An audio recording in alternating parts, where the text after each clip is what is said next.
What up, fam? Like, subscribe, follow, giddy up.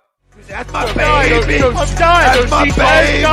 We're going at it at 110%. I just want 5 minutes of happiness, please. Just give me 5 minutes. And they scored. They did it. Left. What the hell was that? Oh, yeah. What the fuck are you talking about?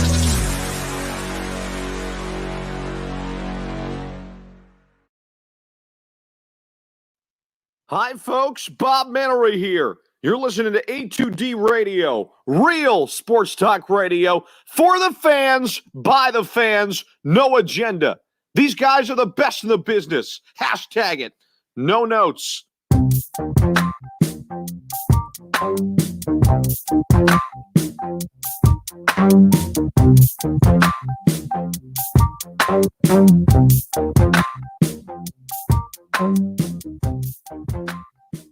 And here we go. Welcome in, everybody. This is A2D Radio. And it's going to be a special interview with 94.1's WIP, Joe Giglio. So going to be a fun time. I know a lot of people got a lot of things to ask him, but we are brought to you by our doc, Make 'em Yours, Dr. Paul Vidal, Specialized Physical Therapy, LLC, Burlington, Cherry Hill locations. Find them on the web, specializedphysicaltherapy.com. Just me, all by myself today, because this is going to be a different type of interview. Joe's going to be coming in on the phone while he's driving into work. So while he's driving into work, we're going to go a little different. Would have loved to have him on screen with me. Would have made for a lot more fun, but we'll take it. We'll take it, and we got a ton of things to ask him, all right? And we're going to talk about, listen, guys, where do we start? Like, why won't himself, a lot of other guys, put blame on Howie Roseman, Jeffrey Lurie? Right? Why won't they? Why has that not happened? Okay? We'll talk to him about, is Jalen Hurts a franchise quarterback? I know people out there think he is, right? I don't know if I'm buying into that, right? If I'm buying into that Kool-Aid right now. And I know he buys into it. He talked about Carson Wentz quitting on this franchise. The Eagles will win more games than Carson Wentz over the next 5 years. Do we buy into that? Do we buy into all them things? All right, it's going to be tied into our poll question on a guy that he hasn't blamed, and that's Howie Roseman, and that's brought to you by BodyCheckWellness.com. Use promo code A2D. Get yourself 20% off at checkout, BodyCheckWellness.com. Howie Roseman is the best Philly sports executive of the 2000s. Do you agree or disagree? Let us know. Facebook, YouTube, Twitter, Twitch. That's where we're live. Everywhere you get your podcasts, we're there as well. Like, subscribe, follow, download. Join the conversation with me today and Joe. Not sure exactly how long we're going to have him on for. Hopefully looking like at least 20 minutes, half hour. So we're going to have a lot of things that we can hit him with, right? Hit him with. It's going to be respectful, but I completely disagree with all of it, starting with the poll question. Howie Roseman is the best Philly sports executive of the 2000s. Right away, that's a no, because you're giving him credit for Andy Reid stuff that we knew Andy was head of player personnel. We knew who really was, okay? And I can just go to the Phillies, who were successful in 2007, won a World Series in 2008, went back to a World Series in 2009, won 100-plus games in 2010, and made the playoffs in 2011 before finally hitting their wall, right? That's sustained success. Right there, Pat Gillick and Ruben Amaro Jr. then are better executives than Howie Roseman. He's won one Super Bowl, and you're giving him a tenure of 20 years, right? You're giving him this huge, long tenure, not even 20 years, but from 2005, say, you're giving him this tenure, right? And the credit for draft picks. And Joe's a guy who believes Howie's done well in the draft. So I need to know this, because his franchise won 4 games last year. So nobody's done well at anything, okay? That's why I'm not standing on a hill for Carson Wentz as much as I was anymore, all right? He's gone, but I still got to ask him questions about Carson. We have to ask him questions about Carson. We have to ask the mainstream media guys why they're reluctant to talk about Howie and Jeffrey, especially if you work at certain affiliates. And that's just a simple question that, it could just be, hey, I really trust these guys. All right. And that ties into him thinking the Eagles are going to win more games than Carson Wentz over the next 5 years. And the Eagles do have a track record of being successful, at least, right? We've had a track record of being successful. But who are we giving all that credit to? And I think that's where we're misguided here.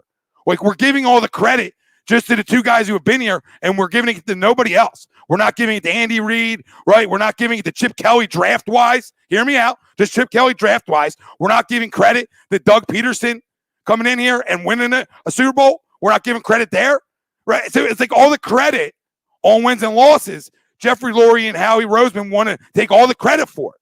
But when it comes to losses, they don't want to take any of the blame. And that's where I draw the line. You got to take blame for your mistakes. With the press conference I listened to was a guy who didn't want to admit to any blame. And that's a shame. So we're going to have Joe on probably in a couple minutes here. It's at around 4:15. So excited to bring him on. Excited to talk to him. And listen, I said, I'm going to be professional, but that doesn't mean I'm not going to be hard on my stances and our stances as a fan base. Because we want some answers into why people believe this. Like Jalen Hurts is going to be the franchise quarterback.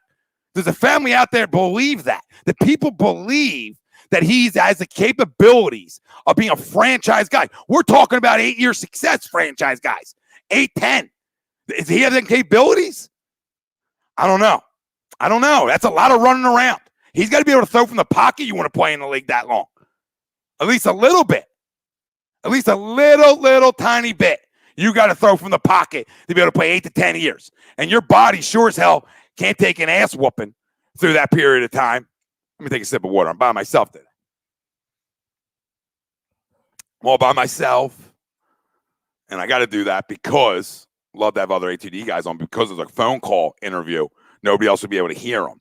So if they were on screen with me. So because it's a little different, that's why we're rolling the way we are. And people are out there saying it. I see Mike, Mike has faith in Hurts. Dude, that's a high ceiling. Mike, I hope you're right. That's the thing. I'm an Eagles fan. So I hope everybody's right about it. From what I've watched in college, I don't buy it. 4 games, I don't buy it. I'm just not, I can't buy it. And do you guys actually agree with that poll question too? Does anybody agree with that? How he is the best Philly sports executive of the 2000s? Man, I've already started to show off with a hard disagree on that. You can go to the Phillies. You can go to Andy Reid. All right. I mean, you can't go to the Flyers. And you can't go to the Sixers through that. I mean, you just can't. So it really comes down to Eagles-Phillies. All right. And then who do you want to give credit to for the Eagles? All right. I give a lot of credit to Andy Reid. All right. I give a lot of credit for them wins to Andy Reid because we knew he was head of player personnel. All right. So if you want to give it to Howie and Jeffrey and all give it to them, fine. I'm just not going to buy into it. Phillies, again, had more long-term success, essentially, than the Eagles did. So I would give it to that group of guys. Okay? I'll go give it to them guys. They're worthy of it. Pat Gillick's worthy of it. Is he not? Ed Wade's a little bit worthy of it. It's sort of his players. So there's a lot. Like I said, there's a lot to talk about and a lot to be said. And I think we got Joe up on the line right now. So we'll go to him. Joe is here. Joe, how are you, brother? I appreciate you taking the time out to give us a call in and talk about some fun topics. Tom, I'm good. I appreciate you guys having me. And, I'm excited to do it. So the first one I started off with was on our poll question for the show is Howie is the best Philly sports executive of the 2000s. I know you did a little article on 94.1 WIP about it, and you obviously agreed with it. And we want to hear your thoughts on why that is and why you believe he is the best Philly sports executive of the 2000s. Well, I mean, look, it's a weird group, right? Like of the guys that were in the thing we did on WIP where we voted on it and the 94 WIP awards. It's not like we have, 3 or 4 great executives to choose from where we just have championship after championship. That's not what it is. So the only 2 that I really looked at were Howie and Pat Gillick because they're the only ones to lead to championships. Ed Wade laid the groundwork, great, but obviously he wasn't around for it. Ruben Amaro wasn't even actually part of the whole thing. But I look, what Pat Gillick did is unbelievable. Brought a championship here, is in the Hall of Fame. He's great. But guys, he was only here for 3 years. And the best team that he built won 92 games. They won the World Series. Unbelievable. Great. But the best Phillies teams, regular season-wise, of that run, Pat Gillick wasn't around anymore. He left. And the other thing I thought of was, look, the best players on the 08 Phillies, they're the core 4, the great 4 players, right? The Cole Hamels, Ryan Howard, Chase Utley, Jimmy Rollins. They all were here before he got here. So he didn't put any of those guys in the team. He did a great job putting other players around the margins. So that's why I didn't pick Gillick. And the reason I picked Howie is he's been around the longest, and he built the best team the Eagles have ever had. You know, we could argue about everything he's done since, but like that just put him above because he is the architect and the guy mostly responsible for the 2017 Eagles. And I as bad as it's been the last couple of years, and we all know it hasn't been good, I can't take that away from him. So his longevity, the Super Bowl, and I think the 2017 Eagles, 13-3, number 1 seed, they were a better team in that season than the 08 Phillies were. 92 wins. They were not the number 1 seed in the National League. Both won championships, but for an individual year, I think Howie built the best team that we've had in Philadelphia the last 20 years.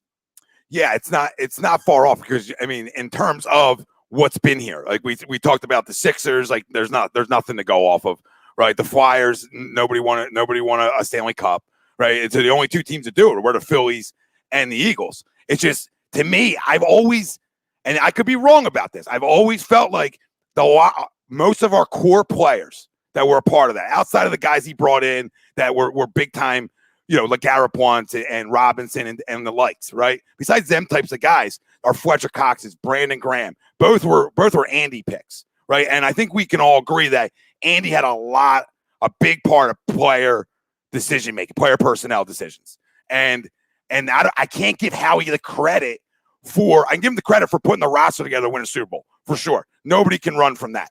I can't give him the credit for some of the guys that were here before him, even though he was a part of the organization. And then it's hard for me to say, you know what, you're the best executive when your team after a Super Bowl has done nothing but go south. When you talk about the Phillies, even though when we talk about Pat Gillick not being here, I guess you can't do it. It might be illegal for me to do it, where I combine Pat and Ruben. That could be, I don't know your exact parameter, of that question, if you're allowed to add them guys in. So that's where I was like, I add them guys in. Phillies had 5 years of success compared to the Eagles, which we can say they had 3. They went to the playoffs, 3 straight years. So that's success, and they won a Super Bowl. But what are your thoughts on? I want to shift away from the poll because there's parts of me that agree with you that because he might be the only name, so it's just guilty by association. You're the only guy left. You know what I mean? You're just guilty because nobody's there. All right, I don't know. But Jalen Hurts, okay? Do you believe he's a franchise quarterback?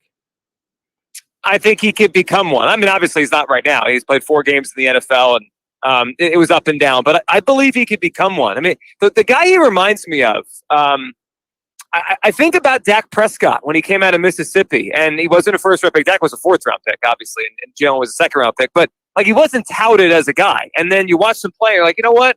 He's pretty good. And obviously we don't like Dak Prescott, and no one in Philadelphia likes him, but he's a good player. And he's been a winning quarterback for a while, and now he's getting paid a ton of money and whatever with him. But like, I think Jalen can become that kind of quarterback. And, I don't know. People have ranked Dak in all different places over the course of his career. Is he a top 10 guy? Who knows? But he's a good quarterback that obviously the Cowboys have won a bunch of football games. So I think of that. And then, like, the running ability, I just feel like people have kind of glossed over how much and how well Jalen Hurts ran the football last year. Like, he averaged 67 yards a game rushing. I mean, quarterbacks that do that, we're talking about Lamar Jackson. We're talking about Mike Vick. I mean, this does not happen very often. So I think it's almost like, when I look at him, a combination of Dak as maybe a thrower, and not quite the speed of Lamar, but kind of the running game element that Lamar has brought. And both of those guys, have been well above 500 quarterbacks as starting quarterbacks, playoff quarterbacks. So if he can be maybe not quite as MVP-like as Lamar, and maybe more like Dak, that's kind of where I think he falls in. I think he's going to be and can be a good franchise quarterback in the NFL. So when we talk about franchise quarterback, I would assume we're talking about a guy who can lead this team for 8 years at least, right? I mean, I sort of look at that. Can you give me sustained success for 8 years? That's what I want to believe. That's what I want to buy into when I draft a guy, right? I want to buy in. He's going to be here for a while. Like we bought into Carson, and we expected him to be here for a while. The same type of thing. My problems with him, Joe, are the same problems I had with him in college. I mean, in college, his completion percentage obviously was higher, right, than it was year one, and it's only 4 games. But 52%, all the quarterbacks that that you just named. My issue with them is none of them win in the postseason. Right? You have to be at least able to you got to be at least good enough from the pocket to win in money times. Right. And we see it year in, year out. We saw it with Vic for years, right? We see it with Lamar Jackson. All right. And we've seen it with other running quarterbacks that can't throw enough from the pocket. And that's what concerned me. Vic was actually not as bad of a pocket passer as led on to believe. But Jalen struggles inside the pocket, and some of that's height, and some of that's just being able to move around. But if we don't surround him with talent, right, Joe, I don't think he can succeed here. Just like Carson, I don't think he has the ability to put guys on his back. We've seen Carson do it last year, but he did 2 years ago, but he doesn't get the credit for it. But I don't know if he has this ability. And that's what I put a franchise guy. When I think about a franchise guy is you can win me 10 games and with the roster you have. Can he come so in?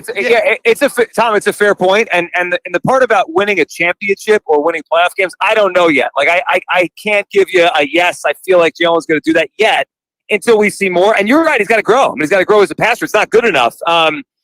So like, I guess in my mind, I separate the two things. Franchise quarterback, like the 8-year thing. Like I look at a franchise quarterback as once he's played a few years, do we want to keep him around, right? Do we want to re-sign him and keep him around? Carson was that for a little while. Yes. I think Jalen can be that. Dak has been that.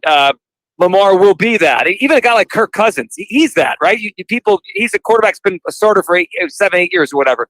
As far as winning a championship, I'm not sure yet. But let me throw two things here about his passing that I think it's almost like, I'll use an analogy for you, Tom. I know you love baseball too. Yeah. Right? Like, at the end of April, right? A guy has 100 at-bats or whatever. And sometimes guys that are good hitters are hitting 180 at the end of April. And they're not going to hit 180, right? They're too good to do that. And it's the opposite the other way too. Sometimes mediocre guys could hit 380 at the end of April because it's such a short sample and then it evens out. So I look at Jalen's sample. It's short. I am not ready to say yet that he can't be a more accurate passer. I think he can be if he gets more time. And let me throw two things at you in terms of why I think that. One, if you look at how far on average he threw the ball down the field last year, I don't know if it was Doug's play calling. I don't know if Jalen's just an aggressive player that likes to throw the ball down the field, but he was taking shots, right? Like he wasn't throwing a lot of those 5-yard underneath easy completions that I think Nick Sirianni is going to try to get him. And most of the NFL does it now, right? Like there's a lot of short passes. That's why the completion percentage is so high. He didn't really do any of those. He had the 6th highest, I think, yards per attempt of any or average depth of target, like how long he threw the ball down the field. 6th highest of any rookie quarterback the last 11 or 12 years. So he was launching the ball down the field. So those are not going to be high percentage completion passes. The second thing is when he did connect, he threw the ball, I thought, well on his downfield passes, like the Deshaun Jackson one in Dallas, his first pass to Jalen Reagor up the sideline in Green Bay, the touchdown to Greg Ward in Green Bay. I thought he threw a pretty deep ball, and he actually had, and this blew me away when I saw the stat, Tom. He had the highest yards per completion of any rookie quarterback since 2009. I mean, think about some of the guys that have come out the last 11 or 12 years. We're talking about Matt Stafford, Justin Herbert. I mean, like we can go on and on. Like there's been some good quarterbacks that have emerged the last 10, 12 years, and he had the highest yards per completion of any of those guys. Carson, Andrew Luck, any of them. So I think there's something there, and I think with coaching, he can be, I'll say, an adequate passer. He's not going to be Drew Brees, but I think he could be an adequate thrower to go along with the legs. Yeah, and I think some of them throws, too, when you talk about the fade routes, etc. They're not, I'm going to say, not going to say they're easier throws, but they're easier throws for a young quarterback. And, like the one in Green Bay, he's escaping. Like, I agree with his escapability to be able to make plays down the field is what the NFL is based on, right? So it's like, hey, can a quarterback extend the play for an extra 2 seconds, 3 seconds, and get a guy coming wide open, right? I think we can all agree on that, and that makes your offense a lot more successful, right? But can you sit in there? Will he have the ability to sit in there and Kyler Murray has done an okay job with it.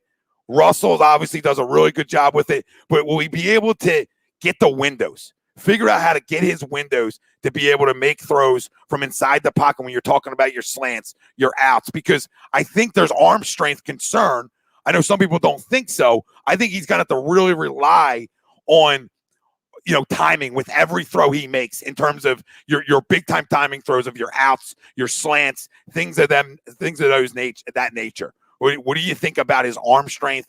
And is it, I don't want to say he's good enough to be a franchise guy, but is it good enough? Do you believe in it? Like, this deep ball seems like it's there. It seems like you just said, he can throw the deep ball. And I'm an Eagles fan. For everybody out there, like, I'm diehard. So I want to believe that this kid can play. Like, I want to believe in his work ethic and everything, and how good of a kid he is. I want to buy into all that stuff. But my question marks are going to be there until he totally proves me wrong, which I hope he does. But arm strength, and I know we talk about the deep ball arm strength being there, but the timing routes. Is that just, you think, being young, or do you think there is some arm strength concerns?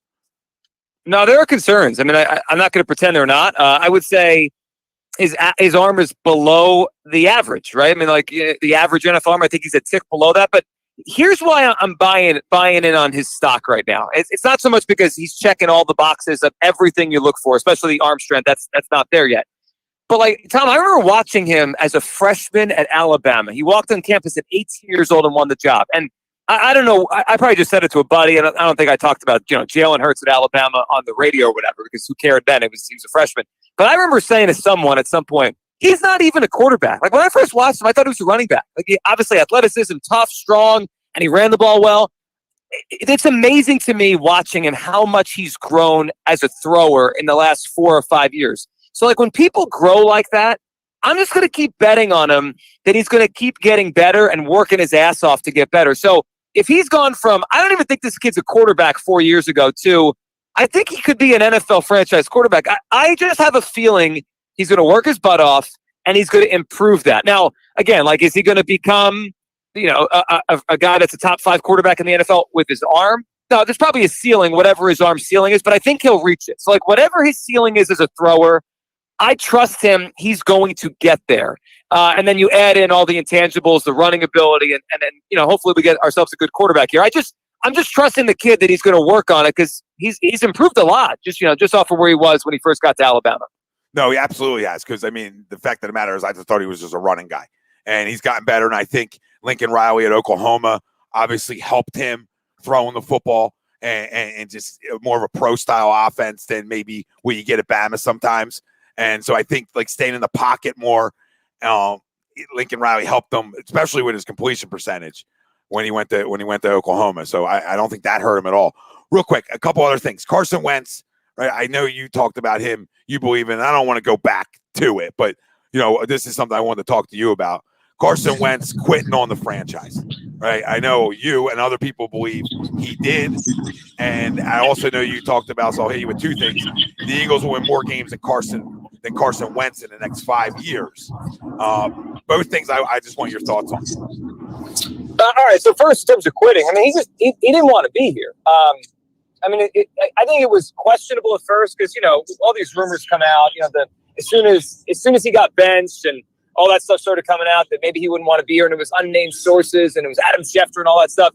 But it hit me, when the offseason began, and every good reporter out there, Tom, everyone, whether it be Tim McManus, Peter King, Albert Breer, like everyone nationally, locally, they all said the same thing, that, like, he probably doesn't want to be here anymore. That if he had his way, he wouldn't be here. And it wasn't a formal request, I guess. He didn't demand it. He didn't bang his fist. But I mean, I read the story that Albert Breer put out, Monday Morning Quarterback. He wrote it a couple weeks ago, that when the season ended, his agent called Howie and said, maybe you should start looking for trades. It was almost like a passive aggressive, like, I don't want to be in this relationship anymore. So we could dance around it. He didn't want to be here. And that's fine. Look, it's his prerogative. He is a pro athlete. Quarterbacks are becoming like NBA superstars. I've been talking about this for weeks on the show. It's crazy. It's like, the James Harden stuff in the NBA, which we all paid attention to with the Sixers involved. It's becoming quarterbacks now. Deshaun Watson, Carson, Russell Wilson. I'm sure there'll be 2 more by the time we get off this call. Like, it's amazing. So, I mean, we could say quit. We could say wanted out. He didn't want to be part of the Eagles anymore. And that's just the way I view it. And the Eagles did it, because there's just no way in my mind the Eagles would have sold low and broadcast it. You know what I mean? Like, he was coming off his worst year. He was expensive. He was a major cap hit. Like, you try to sell high on quarterbacks. You don't try to sell low. They sold low, and if it was them pushing this, I don't think we would have heard, like, oh, he only wants to go to the Colts, because that just would have hurt their leverage. So I believe all that stuff that he didn't want to be here. And as far as the Eagles having more success than the Colts, yeah, I'm going to bet on the Eagles, Tom. I'm going to bet on them, because look, I know it's tough right now. They're off a bad year, and most fans out there are very pessimistic about the future. But like, look at this. Look at the franchise's track record. Like since Jeff Lurie got here, and even just the last, let's say, 20-something years, they don't stay down for long. Like, when was the last time the Eagles had back-to-back seasons of, I don't know, 6 or less wins? It's got to be, I think, Ray Rhodes' last year and Andy's first. Like, they just don't have extended periods of bad football. So I think they're going to figure it out here. I don't think this rebuild will last long. And then in terms of Wentz and the Colts, I mean, look, I hope Carson Wentz bounces back. I hope he does well in Indianapolis, but I'm skeptical. I mean, I know Frank Reich, that's his guy, and they'll probably work well together, and I'm sure he'll be a little bit better next year, but I have big questions if he's ever going to be an above-average quarterback again.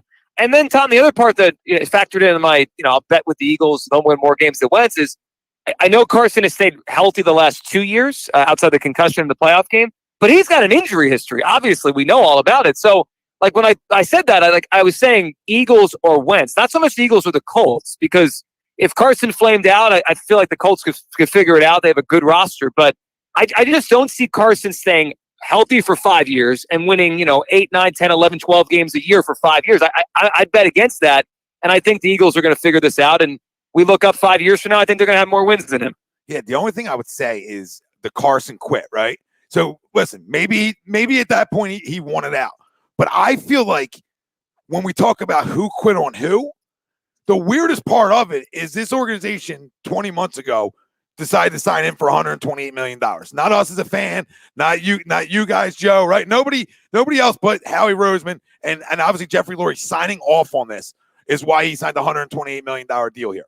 Okay. So when I talk about who quit on who, to me it feels like the fact that what I think happened to them is they tried to protect their insurance policy, which was Carson Wentz. We all do with our houses, etc. Okay, we all protected with insurance, and they went, and that's why they drafted Jalen Hurts after the concussion, because they felt like, well, if he gets banged up, we're going to have to protect it somehow, right? My problem with it is to me they went too early with it.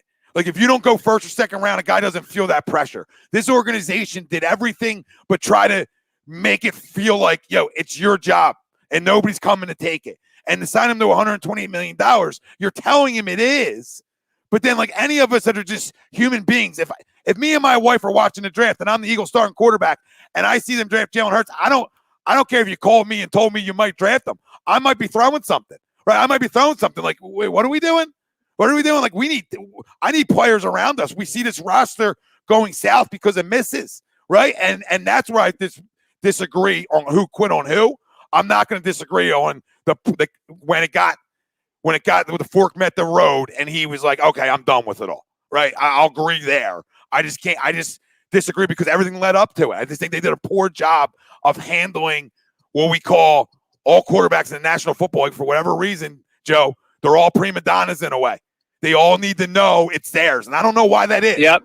I don't know why that became a thing. No, Tom, it's a good point. Let me say this, and I agree with your point. I mean, they started this, right? They created this. They hedged. I'll use the gambling term. They hedged. I mean, they were afraid of the bet they made, which I guess as time played out, it proved that they should be afraid because for whatever reason, Carson had a horrific season after being a good quarterback before that. But, Tom, I'm going to bring you back to one thing. People have brought up that the concussion is the reason a lot. And you might be right. I mean, none of us know. And maybe one day Howie will tell the world why they made the selection of Jalen Hurts, right? But I'm going to go back to the 2019 season. It ended very well, right? Carson had those really good 4 games in December to win the NFC. I thought the best game he played was that Dallas game when they effectively won the division. So it ended well. But, like, they were 5-7, and there were a couple games there, Tom. If you go back and look at the stats or just the highlights or whatever, that were kind of like this year's games with Carson Wentz. The New England game, he missed a lot of guys, including the last drive where he had Ertz wide open a couple times and just totally missed him. The Seattle game actually really did look like one of this year Wentz games. So my theory is that they started seeing something for whatever reason in 2019 that they began to say, oh no, like, did we make a mistake signing this guy? And then maybe the concussion pushed them forward, and then who knows, they fell in love with Jalen Hurts, and they pulled the trigger on the whole thing, and it led to all this. But I think there's more to it than the concussion. And Tom, I don't know if you watched it. There was that series on, was it Amazon Prime about a year ago, like the All or Nothing with the Eagles. So I watched it because it was kind of cool. They they spliced in a lot of audio from WIP, like, Angelo or Glenn Macnow or whatever. And it was like they were kind of telling the story of the season through our broadcasts, during the season. So I thought it was fun to watch. So I watched the whole thing.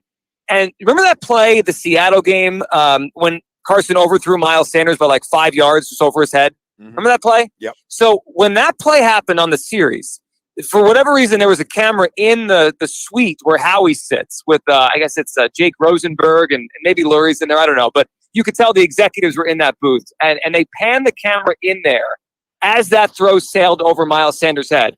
And I'm telling you, Tom, Howie looked like he saw a ghost. And that stuck with me since. And when they drafted Jalen Hurts, I'm like, I think they're worried about Carson. And maybe it's a concussion, but who knows? I mean, it's such a strange thing. But whoever's fault it is, it's crazy because I don't think any of us could have predicted that it would have, like, all this would have happened so fast. Like, if you asked me in April, I would have said, I don't know, Carson's the quarterback for 2 more years, and then maybe Hurts takes his job because he's younger and, Wentz is almost 30 then.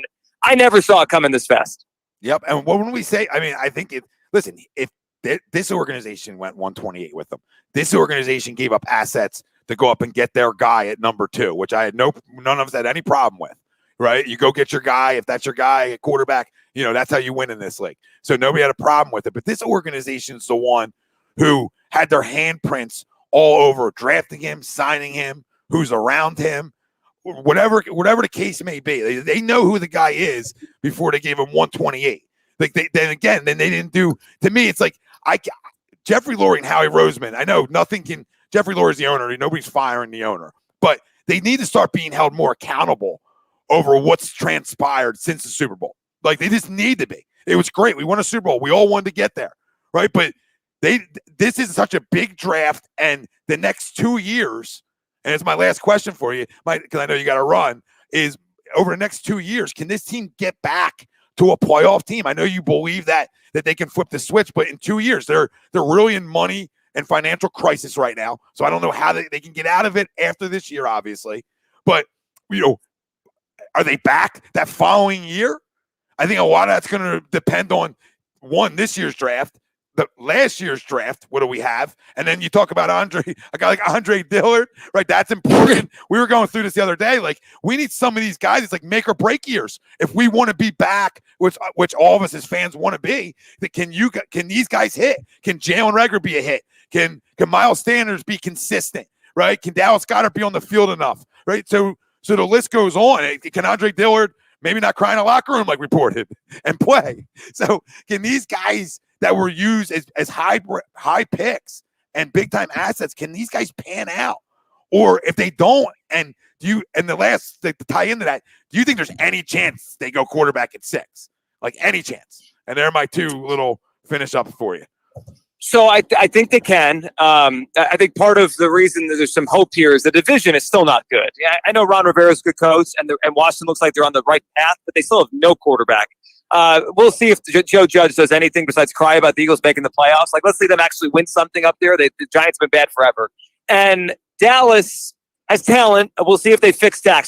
Or keep Dak. So, we'll see on this division. But I think the division helps them out. Yep. Tom, as far as them bouncing back, I mean, so much of this, and I'll get to the other part of your question, but so much of this revolves around Jalen Hurts. Right? I mean, that draft pick we're going to talk about for years. I believe the Jalen Hurts pick will end up being the thing that forms our whole opinion of how we post Super Bowl. If Jalen's a real quarterback and a good one, he's going to be looked at favorably again in this town soon because they're going to win football games again. And if Jalen can't play, Howie might get fired over it. And not tomorrow, but at some point, that might be the end of this thing because he bet on Jalen Hurts. The other thing I'll say is this. Both facts, by the way. Both are 100% factual statements. After this year, Tom, if Howie plays the money right, and we'll see what he does, they could have, heading into 2022, they could have Jalen Hurts as the cheapest quarterback in the NFL. We all know that when you have a cheap quarterback, it helps you build a team. And they could have up to $80 million in cap space 1 year from now. There's no buzz for free agency in Philadelphia right now because we know they can't really sign anybody.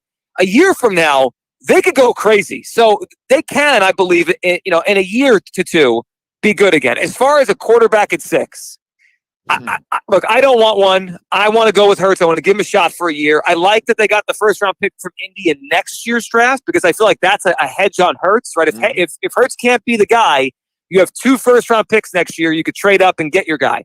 But I wouldn't put it past them. If they fall in love with a guy, it's a new coaching staff, right? Sirianni wasn't part of the Hurts selection.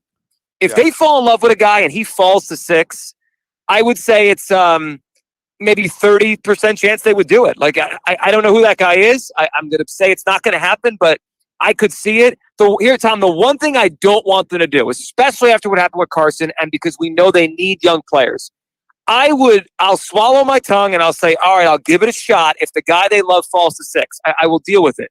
They better not trade up. Like, I'll lose my mind on draft night if they trade away a future first to get up to number 2. Like, what are we doing here? We need players. You can't just be going after quarterbacks every year. So I could see them taking one at 6 if the guy they love falls. I will lose my mind if they trade up. And actually, I wouldn't mind if they trade back, right? If the Panthers want to move up to 6 to get a quarterback and they drop back 2 spots, I think that'd be smart. But I'll say there's a chance, but I don't think they're going to take a quarterback. Listen, you totally redeemed yourself there with me. I mean, we're thinking along the same lines in terms of, hey, if Jalen Hurts, you give him this year. I mean, I said as soon as Carson was gone, he's gone. Like, we're not going to be ex-girlfriends here. He's gone. We got to move on, and we got to hope Jalen can be the guy, and we got to give him this year. Because when they were talking about quarterback competition, bringing it in, it's like, okay, yeah, you want to bring in a veteran that's going to make him work harder, sure, but don't bring in anybody that's going to fight for his job. Like, because we have to see him over 16 games so that if we do need to use 2 first-rounders to get up somewhere next year, right, to get I don't know, right, if that guy comes out, that we have the flexibility to do it, so that's how I look at Jalen Hurts moving forward. And you're right, if he's the guy, Howie Roseman's going to look great, and we're all going to love him again. And if he's not, then this is when it gets really bad in here. And I said, if they draft a quarterback at 6, Joe, I would get arrested for the people. I would show up at the NovaCare and just get arrested for the people, because to me, it's trade back, or you just got to add talent and you got to add stars, and that's what we're missing. And it doesn't mean it can't be done again, but it's going to be real interesting to see if Howie Roseman can turn that switch on, like he did, 2016, 2017, etc. For sure. How about this? If they draft a quarterback at 6, before you get yourself arrested, call my show. I'll be live on the air. You call from the NovaCare complex, and we'll get your reaction live. All right? All right. Perfect, Joe. Listen, I appreciate your time. I know you got to run. Can't thank you enough for jumping on with us and debating back and forth about some of these things. It's fun. Listen, this is a agree to disagree radio. Sports is about different opinions. We have fun, yelling, screaming at each other, but at the end of the day, I think we're all rooting for the same things, and that's good football. Good football is fun to talk about. Listen, if the Eagles are good, we're all happy here, so we're rooting for it. And Tom, appreciate having me on. Good luck with the show. You guys do a great job. Thank you. Thanks, Joe. Talk to you later. That was Joe Giglio, everybody. And listen, people wanted me to yell and scream, but the only thing there is for me to yell and scream about is the Carson, right? Because the only thing I can yell and scream about is that he didn't quit. They quit on him by their actions as an organization. That's what they did. It's obvious. It's obvious of what they did. Now, Jalen Hurts, I don't believe he's a franchise quarterback. I want to be proven wrong. All right? I got to be proven wrong on it. But it doesn't mean, I'm an Eagles fan, guys.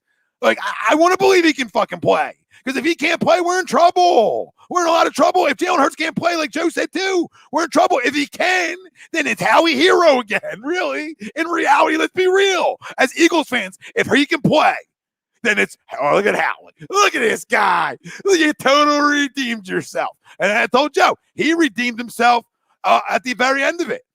Listen, John, at the end of the day, I meant to ask him, and I forgot to, I did, but I didn't tie it in on, I did though. I mean, I said that, why is there no shots being taken at Howie and Jeffrey? But I forgot to ask him, is it because of 94-1? Because all the guys 94-1 don't take shots at Howie or Jeffrey, right? And that's the thing I did forget to ask him. I mean, we asked him a lot of good things, and some of his responses, like I said, some I completely disagree with, and the ending there I agree with. I still can't do the Howie best executive since 2000 game though. He sold me on a little bit of it, But no, I can't. I still got to give that to Pat Gillick. I mean, the team won a ton of games. Give it. Listen, I'll give it that whole Eagles, the whole Phillies little run there. Whole Phillies little run. Or I'll just give it to the scouts who really drafted Chase Utley, Ryan Howard, Jimmy Rollins, and Cole Hamels. We'll just give it to that. We'll just give it to the scouting department. Okay? The scouting department, you guys are best executives. Done. Read off some of the comments. Chrome, an actually constructive debate at the end of the day, agree, disagree, great stuff. Yeah. I mean, listen, one, when you don't have a guy on screen, it's hard to like really yell back and forth at each other, right? Because this is new for me. Like, I haven't taken a freaking phone call interview, and I can't tell you guys how long. I mean, everybody's been on screen with me. You're going back over a year. And I don't know the last time I did a show by myself. So, I mean, this was Tom, put Tom on an island. Let's fucking go. Tour, good shit. And that's the thing, Sean, right? That's the thing. When somebody's willing to come on and first off, just debate, you open up my respect level for you. All right. Okay. That's just factual. You open up my respect level. You're willing to come on and debate, then you're a man, right? I dealt with some kittens on Twitter earlier that don't want to come on and debate. So, and if they actually did now, then I yell and scream. Listen, guy coming on, gave us his thoughts. It's Agree Disagree Radio. He knows what I disagree with. He knows what the people disagree with. Okay, I mean, what do you want me? What do you want me to do? What do you want me to do? You want me to yell? What's going to change me yelling and screaming at him? No, I'm just going to disagree with him. I'm going to come up with a constructive way on how I do it. And he said, Sean says, I kind of agree with what he said. The only thing Carson's not doing good in Indy. Yes, and that's where we disagree. And I didn't get a chance to tell him. I disagree with. I can't disagree that the Eagles could turn it around because they could, right? Because of the money, because of them things. But I disagree with that. I don't know if they have more wins than Indy over the next 5 years because Indy might win 12 games this year. The Eagles might win 5. I don't know, right? Now, the Eagles, yes, having a worse division maybe helps them. But, Mike Parker, hold on. Getting everybody. Pove. Nothing wrong with a fair debate. That's how you describe the whole show. Absolutely, brother. Jay Couch says, I think our offense will be all right. Defense secondary with real problems. Yeah, and especially for year one where you can't spend money, right? And you can't spend money to address it either. So you got to wait a year to almost address those things too outside of the draft. Jake, I bet you could do with a phone call in only 20 minutes time. Just cool he came on. Yeah, absolutely, brother. If somebody comes on and takes their time, it's what you do. It's what you do. Morris says a little bit of delusion saying the Eagles will be better than the Colts in the foreseeable future. Yeah, I agree. I mean, the Colts have a better roster right now. So, I mean, if the Colts win 12 and win 5, they're already off to it. That's hard. It's hard to have more success and more wins than them. So I don't think they can. I don't think that's doable for them. All right. I just don't know how that adds up for the Eagles. I mean, the Eagles got to win 10 games next year. Indy division only has Titans because Texans and Jags are garbage. True. Jags could get better with Lawrence, obviously, Eric, but the Texans ain't getting better at all. Ryan says, great conversation with different opinions. That's what it's all about. Yes, sir. Oasis, because Brandon Graham and Fletcher Cox are strong as fuck on the strong side because he's talking about our defense. Thanks, Vincent. Appreciate it, brother. I appreciate all you guys chiming in and listening. If you missed it, you can go back, everywhere, YouTube, Facebook, Twitter, Twitch, everywhere we're live, and you can go back and listen to it live or on our podcast or anywhere you get your podcasts. We're there as well, too. Jason says, was never a fan of Joe, but I actually enjoyed the conversation and respect for him coming on the show. Awesome job, Tom. Yeah, same here. I attacked him in years past, but the fact that when he was like, yeah, well, I'll come on and debate it with you, then let's talk about it. I don't even know if we even debated the exact thing we were talking about debating, but, I went off an article about how he'd be the best executive, and that's what I just don't. Since 2000, I'm not giving him credit for Andy's fucking success. I am not. That's where I stand. I stand firm, and that's Andy. That was Andy. That had nobody else. Stop. You want to give credit for Jeffrey Lurie to hire Andy Reid? Fine. Stop. Don't. Howie Roseman deserves no credit for Andy Reid years. Zero. You want to give him credit after for things? Fine. Do not give him credit for those years. And sure as hell don't give him credit for those drafts. That's unfair. All right, that's unfair to the GOAT and Andy. I don't know, Don. That's a good question. Jordan, you saw the video. You can find it everywhere on all our socials. I'm getting locked up. I told Joe that. He said call into our show. Call into his show, too, because he wants live reactions. Raphael, yeah. I appreciate you tuning in, brother. I really do. It means a lot to all you guys tuned in and understand, like, the respect factor in this game, right? For, like, a grown man coming on your show. Like, I'll yell and scream. We'll yell and scream at each other on here because we've all talked to each other forever. But, like, I'm not going to freaking yell from the rooftops at a dude. You know what I mean? Like, you know, let me get you on a couple times. You know, right? But, I mean, I feel like I gave it to him on the things that I disagreed with, but it was fun. Thanks, Jay. No, the arrested Tory, yes. The tattoo, not so much. Yeah, it is time. It is time, Raj, to get a DB. It is time to get some. I wouldn't mind if they went, like I said, on other shows. I wouldn't mind if they went secondary twice. Just go bing, bing, go there like Lito Sheldon. No, Jeff McClain, I won't talk to. Don, won't. It will not, because I don't think he has I don't know if he had a source if it smacked him in the face. Yeah, like Lito and Sheldon, brother. Like Lito and Sheldon. That's what you're looking for. But yeah, I would give the success, you know, in terms of best executives, to anybody but Howie. You know, like I know he was part of the Super Bowl, but again, you look at those players, they were other guys' selections. We're giving credit for that? Our best players were other guys' selections? I don't know. I mean, you brought in Foles. You drafted Carson. Then you didn't like Carson. So you guys tell me how you trust an organization like this. And if they drafted a quarterback at 6, we ain't burning the NovaCare down. If you're burning the NovaCare down, if they draft a quarterback at 6, you pound that like button right now, wherever you're watching. Pound that like, retweet, share, whatever, comment. If you're burning the NovaCare down, if they draft a quarterback at 6, that's disgraceful. That's disgusting. You guys understand that? You guys understand how bad that is? If they draft a damn quarterback at 6, right? You're talking about then what you're doing is 3 quarterbacks drafted in the first 2 rounds over the last 6 years. It's not a stable organization, fam. If that happened, it's already not stable, right? We're already unstable. Yeah, the scouting department for the Phils did a better job than Howie catching lightning in the bottle. Agree. Yep, exactly what I'm saying, Tor. We're right there. You know what I mean? Think about that. Hey, come on. We're giving the credit. We're giving the credit we're giving more credit to Howie Roseman than anything the Phillies did. I can't. Yeah, Surtain it is. Surtain. I like Pitts. Some people have sold me not in the top 10, and I'm okay with that. I'm okay with getting out of the top 10 to get him if you think he's going to be there.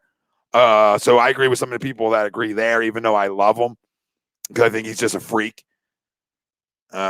And Flyers are playing at full strength, and the Penguins are not so much. What up, Clink? Thanks, brother. It's a great debate for sure. Yeah, it was fun. It was a lot of fun. Oasis saying, if we keep it real about value, QB at 6 would be a good move. Yeah, but not no. Actually, no, because I would say more value right now would be Hurts being able to play in terms of a second-round guy and the money that's tied to that. Sort of what Joe was saying in that way. Like, I'll agree with him there. You could have the cheapest QB in the National Football League and $80-something million to spend. If he can play that, then you could be back. But we're back to can he play? That's why this year all 16 need to be dedicated to that. If we have a bad year, we have a bad year. We just have one. We can handle it. We're grown-ups, sort of. You know, besides getting arrested, if they draft a quarterback, I mean, that's the only time we won't. So that's That's the only thing I usually always I agree with you. Like, that's where you're going to get your home run guy. But they're going to do that again? They got to get talent, man. And that doesn't mean not get QB talent. You got to hope the QB you drafted in the second round can goddamn play. You drafted him there. So you're going to tell me you drafted him there to not be the guy moving forward? That doesn't make sense. Nobody does that. So, come on. Wrap your head around this. He's the guy, and now we got to put talent around him like we were supposed to do for 11, and we never were able to do. That's the conversation. And the talent we did put around 11 was either banged up or not good enough. Sauce. We got to let it Hurts play. Give him a full year, and we find out. And for some of us that believe that he's not a franchise guy like myself, I said I would eat crow if he was. I don't care. I want wins, man. So I'm praying the God that he can play. That's why I don't want to ever get mistaken by like me liking Carson. Like, okay, Carson's not here. All right, Jalen's my guy. So let's go. Like hopefully he can play. And if it's cheap and you can sign a ton of guys and maybe you can draft well for once, that's the only way Howie Roseman gets back in our good gracious is if we're a playoff team in 2 years, right? How else? Or his picks this year start to hit. Like, that's the only way. Or then all these excuse-driven guys for Howie, Jeffrey, and the likes are going to be really held to the fire. Because if Carson Wentz goes and wins more games in Indy than we win here in Philly, and then if Jalen couldn't play, you think that's going to go well here? You guys think that's going to go well? Oh, my God. We want good Eagles football. That's what we want. Nobody likes a train wreck. Some people will tell you they want a train wreck for ratings. I do not want a train wreck for fucking ratings. I want to win because wins do the same damn thing, essentially. Okay? We were already doing live shows in 2017. So we've been doing live shows since 2016. So this ain't our first rodeo. Or 2015, we've been doing live shows. So, I mean, 2015. We've been doing live shows since 2015. So, that helped more than anything, was winning. Well, QB's important, but you can't double dip right now. You'd have to go back to that later on. So you'd have to go back to it the following year if they can't play, right? I mean, that's as simple as that. What money line, Don, for the Phillies? For Philly money line. Explain which one you're trying to do. Phillies? Yeah, there's no way. Gone goes. No way we can be draft a quarterback at 6. He said, I'll be standing there with you holding the gas can. Yep, burn it down. Well, Russ, I agree with you. See Hurts with a weapon like Pitts and a healthy O-line. Agree with you, brother. Agree with you. I got to see what he does, but they got to do, Russ, and they got to do the job putting talent around them. I don't expect this guy to be fucking Tom Brady. So, they got to put talent around this guy, this kid, to help him. Help him. Unlike what we did with the last quarterback. Pop says, any of our wide receivers have a chance to score ATDs and have over 1,000 yards next season if we had one to pick? I guess the only one you could say, I don't know. I mean, how good is Travis Fulgham? I don't know. Jalen Reagor, just Kenny. I don't know if he catches some long bombs, maybe. I think it's going to depend on who we draft at 6. Pop. I don't know. That's a hard question, Pop. That's the problem. I don't know about these young wideouts. Is Umbrella Boy going to play? Right? I mean, what's going on? Why to what question? Alabama bodybuilding. But the roster you have is nothing, right? So why is the question? Question of what? You got to build the roster back up for the kid. That's what you got to do starting this year. So, no, you can't draft the quarterback at 6. You shouldn't draft the quarterback at any of these rounds. What are we doing? Let's see what he does. All right? There is young offensive skill position players they drafted just last year. They drafted 3 wide receivers. They got a young running back. They got a younger tight end. Right? I mean, so offensively, these are guys that they used high assets on. So they got to pan out. You know what I'm saying? They got to pan out. Or nothing, or it's all done. and have some more misses. So, no, more misses would not help Jalen Hurts. It won't help any quarterback. You need any quarterback you need to surround with, right? I mean, any quarterback. I don't know, Dennis. I just don't want to go quarterback again. I mean, wide receiver again. I mean, how many times are we going to do that right now? Right? How many times are we going to do that right now? We're going to do this all the time? How many wide receivers are we going to draft in the first or second round over the last 3 years? JJ in the second round, right? Jalen in the first round. And then you went 2 other wide receivers. You're going back to wide receiver again? I love Chase. But back to him again? I don't know. Just give me Surtain. I love Pat. Pedigree talk. Let's go. Don, yeah. Pitts is the real deal, though, Don. Pitts is the real deal, Holyfield. Real deal. This is what's going to happen. I just don't know where this team goes. You know, they got so many things they got to iron out. And if they draft the quarterback at 6 or anywhere in this draft, this is going to be me. All right? I'll be getting locked up. I'm locked up. Won't let me out. So that's where I'll be going. That's where the guy's going. If they go there again. I just don't think I don't know how they straight face do it. How do you go there again after everything? Michael Brown, I want Pitts. Pat says I high key want Penei Sewell. I like Sewell. I do like Sewell. That won't be like a crowd favorite, obviously. But he didn't play this year, right?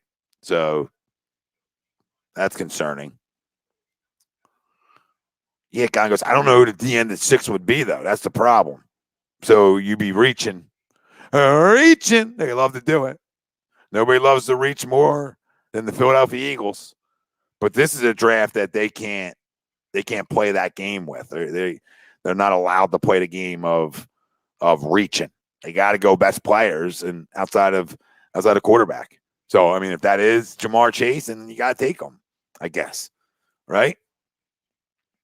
That's Pitts. That's Surtain. That's Devontae Smith. That's Micah Parsons. That's Sewell. I mean, these guys are going to be there. There's going to be them guys in that mix somewhere. Somebody's going to be there.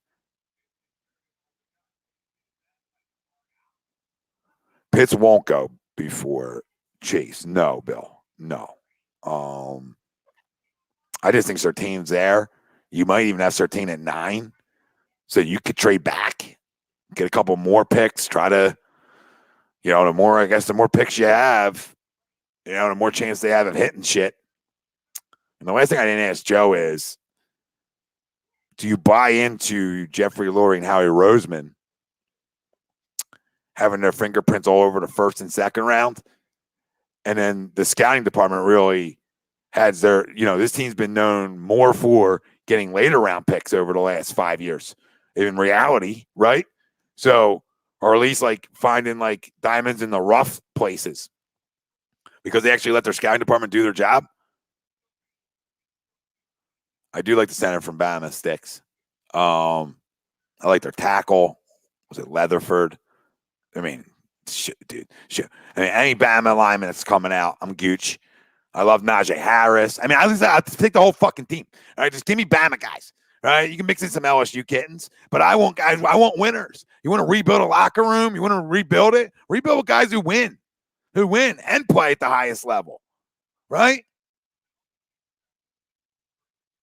Let them all take a wide receiver or tight end. Jacob, let somebody go early on wide receivers and let Surtain fall right into our damn lap. Let that happen. We don't need to go wide receiver again this year, honestly. Early. You just can't. You want to take one in like the 4th round, fine. Right? Again, 5th round, fine. You got too many young wide receivers that you got to like allow to see if they can play. Right? That's it. Like, I'm not sold on it. I'm just telling you the position we're in. This is the position we're in. It would be very good if they took Pitts at 6, but I think Pitts at 6 might be early, though. I think maybe 9, or if you can get him like 11 or whatever, 12, I don't know. But if you can get him a little bit later, I feel like would just be not as early. I think 6 is early, but he's different. I don't even consider him a tight end. I consider him like a hybrid, right? I think it is. I think what if the Eagles put out fake news and they said they want a QB at 6 and then straight back? Yeah, I think it's put pressure on the teams after you, right? Denver, Carolina, teams that may be interested in San Francisco, maybe, right? Teams that maybe are interested in a quarterback where you're now putting pressure on them to say, oh, you know what? You better come up and get it if you want it. You better come up and get it if you wanted it. Yeah, he did. He was a little sounded a little like a toned down version of himself. Yeah, he was toned down. He wasn't standing on the hill really with anything. Michael, I know what Pitts does. I just don't know. Like I said at 6, I would take him, but is that too early, guys? Like tight end history, and Wilson always says this in terms of tight ends, but like tight end history in the first like 10 picks has never been good in like that lottery per se. So I don't consider him a tight end now. That's where the difference comes in, right? Like he'll consider him a tight end. I consider him a skill position cat. Guy who play inside, outside, red zone fucking machine. I mean, how many Jamar Chase's touchdowns were in the red zone? Because you're not just running by everybody at this level. You know what I mean? So how many of them touchdowns were inside the red zone? How many touchdowns for Pitts were inside the red zone? Pitts still has explosive plays. How many touchdowns for Devontae Smith inside the red zone? A guy I love. So, I mean, you know, you go Pitts, you go corner in the second. I mean, I'll say if you're good at what you do, you go corner in the third, but you're not. You go linebacker in the third. A guy like Morgan Mosley should be there from Bama. A little bit of knee issues, but fuck it. It's the third round. He's got more of a pulse than Davion Taylor does. I mean, I wouldn't even mind if they went Riley and Mosley.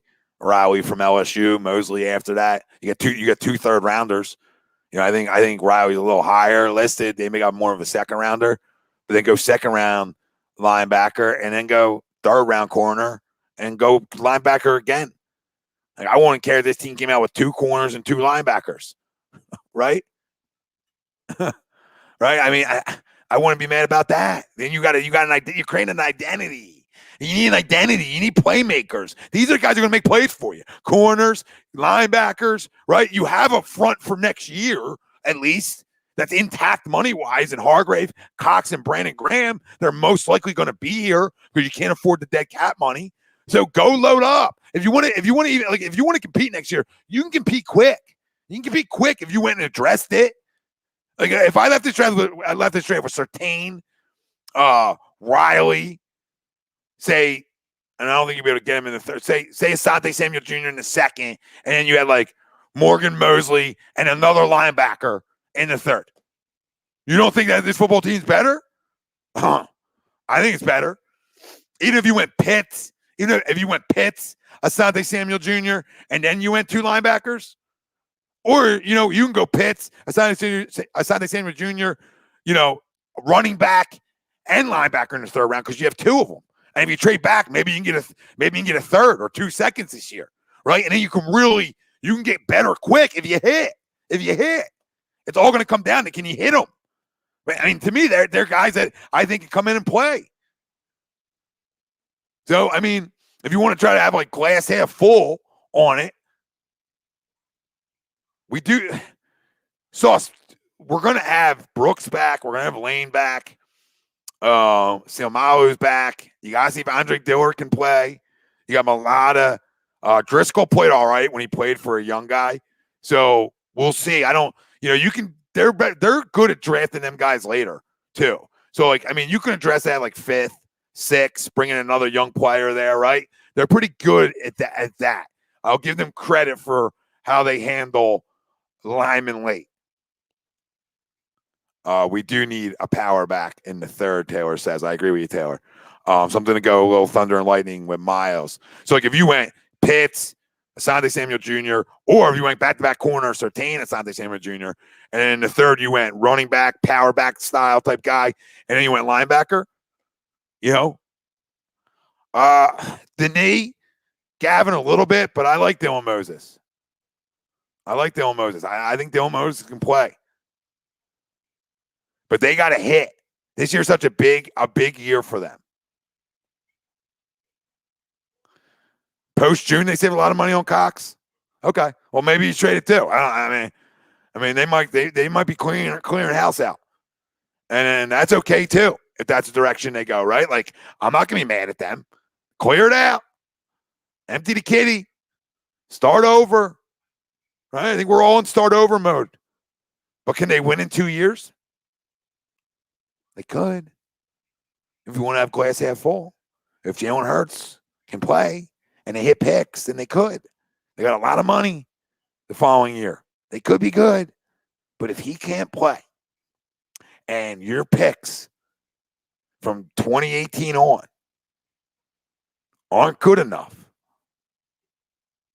this organization is in a lot of trouble. And I'm counting this year's picks coming up into that too. Okay? They got 2 years to pan out. You need stars. So until there's stars here, don't tell me we're close, guys. Don't tell me we're close. Where are the stars? Then we can talk about how close we are. All right? And I'm not saying we can't be far off. I'm not saying in 2 years that we can't be tremendously better and be a lot more positive in our direction. But the confidence in that, not yet. Not yet. Pound that like Greg says over on YouTube. Pound it, baby. But not yet, guys. How do you trust in that right now? Where are the stars? I said it to Joe. I asked him where the stars are. Where are they? I said, you said he drafted well. Where are the stars? They're not here. There's no stars here. You can't name one fucking star on this roster anymore. Stars. You say Fletcher Cox, sure. All right, you can like Brandon Graham. I'm talking like offensively. There ain't no stars here. And you got good players on defense at this point of their careers. I won't call them stars anymore. Like Fletch. Fletch is damn good. BG's damn good. Slay's good, but stars? You know what I mean? Where's your young stars is where I'm asking you. Davion Taylor? Kayvon Wallace? Avonte Maddox? Josh Sweat's a star? You got to be able to play 3 downs to be a star, babe. Or you got to tally like 15 fucking sacks. Yeah, I agree with trade back to 9. Get another second. Take Surtain at 9. Use the other second. No, I would use the other second to just get Asante Samuel Jr. and go back to back. Use my other second on another need then, right? Right, Jacob? Then I can go, best player available. If that's a skill position player, if that's maybe I can get whatever. I would love to get Najee, but I think you're right. I think you have to get back up into the first round, though. I think you have to get back up in the first round. But I would absolutely come out of the first and second round with Patrick Surtain and Najee Harris. Then, right then and there, I believe we are going in the right direction. Right then and there, I believe that they are 2 guys that will play in this league for a long time and be successful. I truly believe it. And if you team Najee Harris up with Miles Sanders, boy, with Jalen Hurts at quarterback, his ability to run, I'm telling you got to create that identity now. Like Baltimore created an identity that they can run the football, guys. So everybody talk about Lamar running around. Yeah, because you got to you had to respect Mark Ingram when he was there, right? You had to respect J.K. Dobbins. And you got to respect Lamar running. So it opens up holes for the running backs. Problem is Miles don't want to put his fucking foot in the ground ever. That's why Deuce always reamed his ass out. I'm not betting on a second-round receiver. They banked on Jalen Reagor. That's a first-round receiver. I didn't. I wouldn't draft a wide receiver in this year's draft. I'll draft Pitts. But I need to go defense, and I need to address some things. They've addressed a lot offensively in their eyes over the last 2 drafts, guys. Offensively. You want me to go back there again? Jesus, God. I mean, just Just burn. Then you should be fired. Then that's a sign that you should be fired. Then you're saying that, okay, I not only do I missed on wide receivers, and I'm going to go back there again in the first, second round. I think it's atrocious too. I think it's unrealistic too. I agree, Jacob. There's no. Oh, he's saying no freaking receivers this year. Yeah, none. It's like the quarterback. You can't take one. You took Jalen Reagor and J.J. Arcega-Whiteside, right? You have Travis Fulgham, right? Then you drafted John Hightower and Quez Watkins. You got to let them young guys just play then. This is a rebuild year, guys. If we catch lightning in the bottle and we somehow win 9-10 games, some goddamn how, then good for us. But we can't be thinking that. We're not going in thinking that. I think that's unfair expectations, too. Unfair expectations. Totally unfair. If you expect this team to be like a playoff team next year. Right? Like how? Listen, 86 people watching on YouTube, 60 likes. Let's go. Pound the like, pound the subscribe. If you're new here, pound that subscribe on YouTube. Get it alerts. We got shows every day. Not just me and my ugly mug on here. Yeah, Arcega Whiteside is bad, but you got to run him out there, Greg. Run him out there. Go find out how bad he really is. Oasis says he loves the Bama movement. Yeah, I'm an SEC movement, but the good SECs, like we don't go to the good SECs. We go to Tennessee. Fuck. Nobody goes to Tennessee for players anymore. No, I get it. Alvin Kamara, go player. But like, come on, let's be real. That's where we went for Derek Barnett, who was a solid player, but not worth the top 15 pick like he was. We need to start hitting, man. You're not going to hit in the TCUs of the world in the fucking first fucking round all the time. My goodness gracious. Look at their first round picks. Look where they're from all the time, guys. It's fucking Reach City all the time. There is tons of studs out there. Tons of studs. Pound that like on YouTube. Come on. Unacceptable. I see y'all watching. Should be 83. There's a dislike because somebody's a fucking loser. Whoever that is, just go punch yourself square in the face. You don't even deserve to listen. There's nothing to dislike about anything on this show unless you just hate me that much or you hate A2D that much. And that's fine if that's the case. Pac-12, Jacob, yeah. I mean, just go look at it. Go look at their drafts. Me and Ryan were doing it the other day. It's egregious. Like, my goodness gracious. It's like the Phillies in Latin American players. You guys got nobody. You got nobody that's in the tropical places. You don't send anybody out. Arnone. It's the same thing. I'm watching games at home, and I'm picking better guys without watching any tape. There's no fucking tape here. Tom doesn't do the tape game. Plenty of people do, and that's fine. I'm not judging people. I'm just saying I don't do it. I watch guys. I make my opinion, and I think I can watch something one time. And no notes, okay? That's how I operate.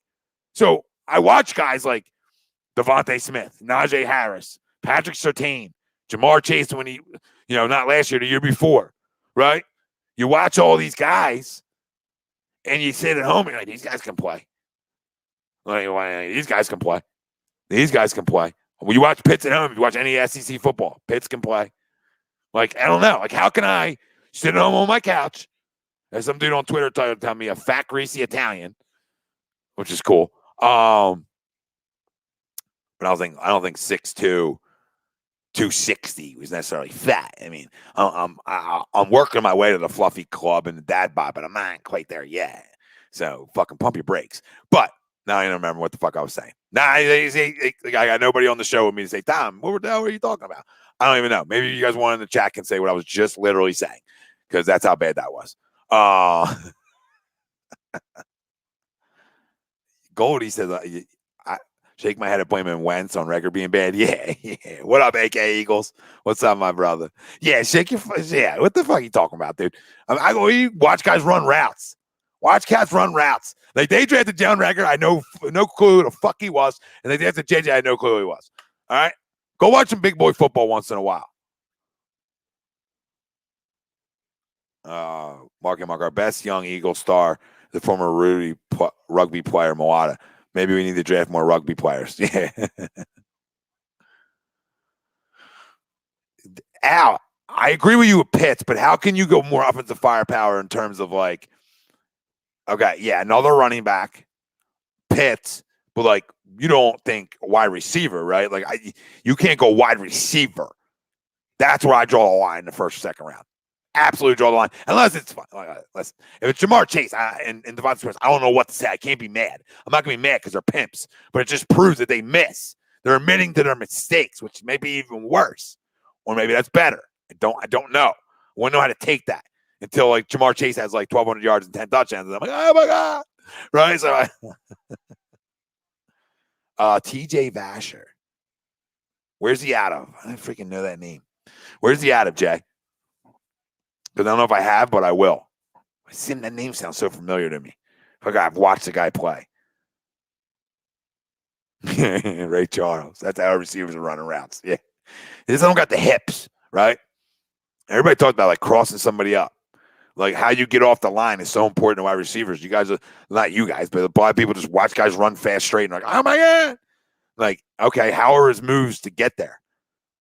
Like you can run by guys in the big fucking 12. You ain't running by guys in the National Football League consistently to be a big play guy. So a lot of guys got a lot to say this all season, and a lot of them have not lived up so far to the billing, right? We started with Miles Sanders. I mean, before this year, MVP. Freaking horrendous year, guys. I don't want to hear it. Like, he was explosive at times, had a really bad year, and he wasn't on the football field. So shut up. I love you, but shut up, okay? And then you got Rager and Fulgham, right? And our offense is fine. Oh, my God. Okay, guys. Okay. Then you got to go out and show it. Stop talking. Go show it. I want you to be fine, but can you go show it? And then if Howie drafts a guy at 6 there, wide receiver is he doesn't believe the offense is fine. Texas Tech. All right. I'll check him out, Jay. Yeah, but we just can't. I mean, I guess you can go wide receiver, but I just don't think. I think it's egregious. 6 says I agree, but if we go wide receiver at 6, then you need to draft another one for 5 years. Then you won't. You shouldn't. Well, with the many we taken, Jay, in the last 2 years, we shouldn't have had to take one. So now we're going to trust him to hit that wide receiver at 6. Oh my goodness! I feel like he's just going to pick the wrong guy. I feel like he's going to pick the wrong guy. Oh, he's a wide receiver. That's right. Oh, my God. He's probably a later round guy, though. Linebacker's pretty important, Murph. So I was saying, like, I would Mosley and any other linebacker in the third round. I would use both third-round picks on linebackers. Or a second on a linebacker. I'm going heavy defense outside of Pitts, right? If it's not Pitts, it's 13. It's like a Asante Samuel Jr. in the second, and I'm looking for a running back, and then I'm looking for a linebacker. I can go that route too. I mean, I feel like I need more than one linebacker, but I at least got to start somewhere, right? I got to start somewhere. And Mosley would be a good name for me because of where he plays at. Yeah, it's 6. If you're talking about linebacker at 6, no. Wide receiver at 6. Yeah, never at 6. Okay, you're saying never at 6 because he hasn't drafted one at 6 to be able to show he can play or not. I hear you. Bill, we have a linebacker position. No, we don't. So they're probably gonna let Davion Taylor play. So I mean, we got to see if Davion Taylor can play because he was a project, but you at least got to draft another one, and that's got to be used in one of the first 3 rounds. Like, you have to address it. And I don't want to address it from some small-ass fucking school. I mean, you can in the later rounds, I guess, if you're doing your homework. But do we trust them doing their homework? I like it, Marky. Be like the Panthers last year. Draft all defensive players. Yep. Right? Or you can draft a guy like Pitts and then go all defense. You can go that way too. Right? But you just need stars in the house. Stars in the house ASAP. All right, fam. Thank you all for joining me and joining Joe here for 20. If you're over on YouTube, hit that like, hit that subscribe. We love you all for tuning in. If you missed the interview, you can go back and listen to it on all our social platforms. Just go search A2D Radio. You can find us everywhere. What's up, Kevin? You can find us everywhere, and everywhere you get your podcast, we're there as well. But you can, if you're over on YouTube or Facebook, as soon as the show ends, you can just go back. YouTube, you can go back right now for anything you guys missed. I love you all guys for chiming in, man. Tons of comments. Interview was a little different because I had to do it over the phone, so it was a little like, I feel like I didn't know what to do with my hands at first. But that's fine. That's fine. I digress. Yeah, we don't value them, Bill. We never value linebackers. I don't know why. Teams that were just in the Super Bowl value them. Tampa Bay Bucks been value linebackers a little bit, right? You know what I mean? Pittsburgh Steelers had a pretty good defense last year, value linebackers. Fucking unbelievable. Joe did a good job, man. I give Joe a lot of heat, but he came on. He knew what he was coming into. I'm not going to yell and scream at the guy, but I was stern and I stand by my points. I stand by my beliefs. I stand by my beliefs in Howie Roseman and Jeffrey Lurie having their paws in way too much when it comes to draft day, and Jeffrey Lurie being a big time culprit of a problem here that's been going on for a few years since Super Bowl. What'd you say, Matt? Fat greasy Italian. It doesn't fat greasy Italian require so yeah, I don't even have hair to be slicked back at this point. Who's the nice linebackers? You gonna go Singleton and what? Davion Taylor? Oh, I don't. You know what I mean? Sauce, I think we need more. Yeah, thanks, Jay. Thanks for jumping in. I appreciate all you guys, man. I can't thank you guys enough. Jacob was heavy in the chat. What up, Don? TJ Vasher's crazy. All right, I want to go watch more TJ Vasher. You guys got me intrigued. Thanks, Marky Mark. Great interview, Tom. Need more of them for sure. I think this is, I would hope the way I handled this specific one, I would hope that it would open up more guys understand that, like, I don't need to assault you on here.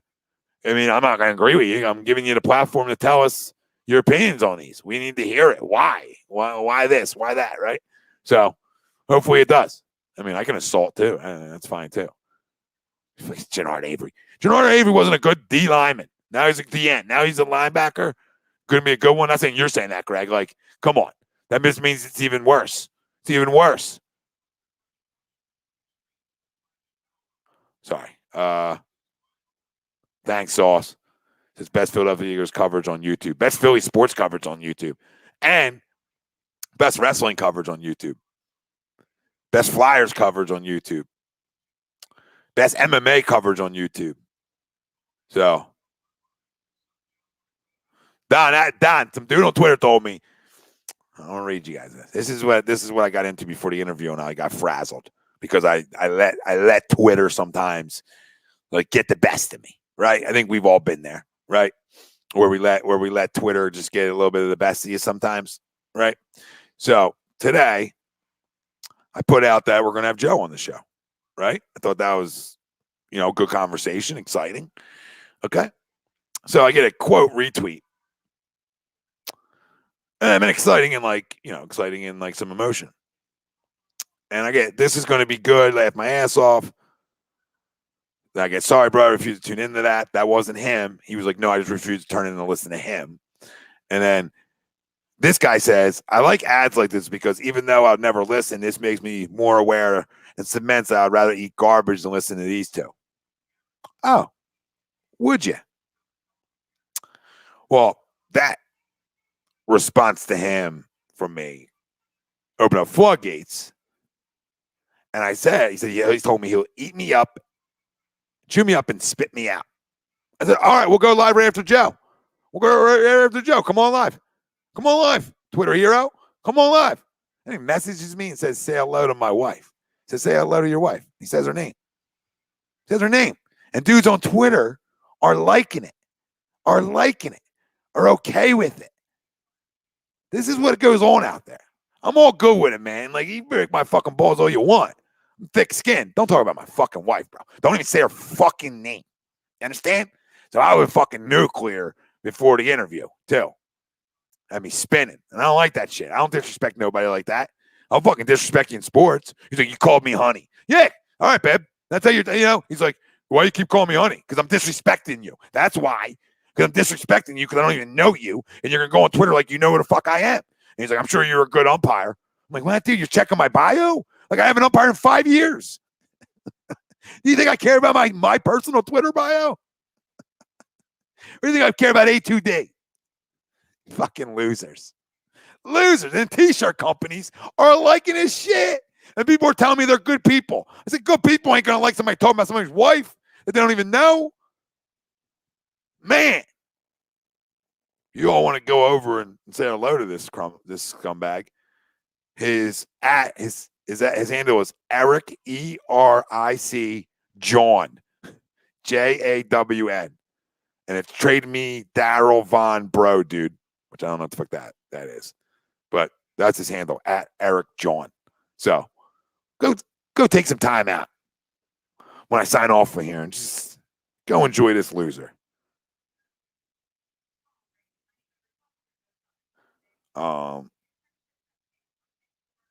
It's just such a tough situation we're in with the Eagles and moving forward. And I wanted to get some things on Joel Embiid with him, but I didn't get a chance to. So Sixers back out tomorrow night. There's no lazy booking tonight, but tomorrow night you have A2D After Dark and A2D Wednesday night. So looking forward to it. Hopefully I'll be on both of them. It just, it depends on the baby. I'll definitely be on an A2D Wednesday night. So hopefully you guys see me again on A2D After Dark. But like I said, hit that like, hit that subscribe, follow, whatever platform you're listening to. We're on all of them. All right, so follow us, subscribe, review, everything. Everything you can do, help us out. All right, because we love you guys and we want to continue to do this. Right? If you want me to, you want people to quit their jobs, subscribe on YouTube. You want us to be here even more. That's all you got to do. And I'm already here a lot. You want it even more? All you got to do is subscribe, baby. All you got to do is subscribe. Big game against the Jazz. Yup. Fans are back. Tobias back. Let's go. Yeah, these internet thugs are ridiculous. Yep. Clinton, I agree. Let him have a chance. Let him have a chance. Jalen Hurts. Let him play 16 games. If the NFL goes 17 games, whatever that is, and we can figure it out. Thank you all for listening. This is A2D Radio. It was a special interview with Joe Giglio. You can go back and listen to it. Enjoy it. Disagreed plenty. So that's fun. And I'll see you guys tomorrow night with live Sixers reaction. Last game leading into the All-Star break. Big win last night. You can't lose 2 in a row at home. So Wednesday, not as much of a must-win, but you would love to win 2 in a row before heading into the break. Feel good about yourselves. Good bet production last night. Can you get it again against a Jazz team? I don't know if you can. This little interview special was brought to you by our Doc Make 'Em Yours, Dr. Paul Vidal, Specialized Physical Therapy, LLC, Burlington, Cherry Hill locations. Find them on the web, specializedphysicaltherapy.com, as well as bodycheckwellness.com. And you can use promo code A2D for 20% off at checkout. That's bodycheckwellness.com. Listen, I love their products, their clarity and focus. Tons of different products from what we talk about, extracts, blends, gummies, topicals. So like anything you can think of, they have CBD, no THC in any of their products, but go check them out because it's not just like CBD oils. You can say I take a clarity and focus, which is unbelievable. Use promo code AGD for 20% off. Again, fam, thank you guys all. I love you. I can't thank you enough for tuning in. Flyers tonight, too. My bad, Greg. My bad. You know what I mean? I was all equaled up. Flyers tonight, too. Let's go. Get another one against the Pens. No Sidney Crosby. Hopefully makes for a win. And I think all Flyers guys are back. TK's back tonight, too. So exciting stuff. Let's go get another win, Fly guys. Family, for Tom Arnone, Joe Giglio, who was on. Appreciate you. Thank you to Joe for tuning in and jumping on with us. Can't thank these guys enough. Even if I completely and totally disagree with you, I appreciate everybody's time. I'm out.